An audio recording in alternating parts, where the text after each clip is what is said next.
Welcome to the Tech Egg. Don't get scrambled. Enjoy the video. You start by confirming the device supports video output through the Lightning port, because not all older models do.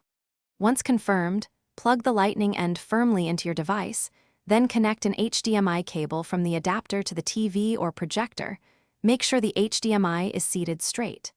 If your adapter has a Lightning power pass-through, connect a charger to keep the device powered while mirroring. This prevents battery drains during long sessions. Once the physical connections are secure, switch the TV to the HDMI input you used. The device will often auto-detect and mirror instantly. If mirroring does not appear, open Control Center and tap Screen Mirroring. Choose the connected display if shown. Make sure your TV or projector is set to a compatible resolution, like 720p or 1080p, for stable playback. Lower resolutions can reduce lag and prevent frame drops.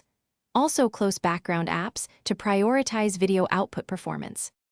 When you're finishing, stop playback and unplug the HDMI cable first, then gently remove the Lightning adapter from the device to avoid port strain. If you see no signal, swap the HDMI cable or try another TV port. Faulty cables are a common failure point.